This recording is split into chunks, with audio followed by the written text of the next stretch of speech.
1,40,000 मध्ये खुश. मग खुश होणार मॅडम. क्या बात आहे. सगळ्यांसाठी जोरदार टाळ्या झाल्या पाहिजे.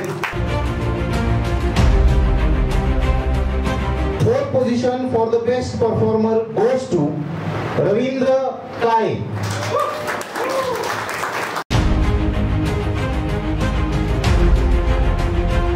एक बॉस असतो आणि एक लीडर असतो.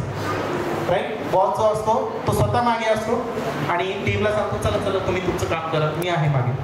आणि एक लीडर असतो जो स्वतः पुढे उभे राहतो आणि त्याच्यासोबत त्याच्या टीमला घेऊन पुढे जाण्यासाठी कटिबद्ध असतो. आणि हे एक माणूस म्हणून किती मोठं व्यक्तिमत्व हे सकाळच्या पूर्ण मला एकंदरीत सगळ्यांच्या बोलण्यावरून कळालं. आणि सर त्यासाठीच तुम्हाला एवढंच म्हणेल, ना अमीरों की बात है ना गरीबों की बात है, ना अमीरों की बात है ना गरीबों की बात है. भामरे सर, आप जैसा इंसान मिलना नसीबों की बात है, नसीबों की बात है. Thank you so much sir. मनापासून आभार मानतो. Thank you sir.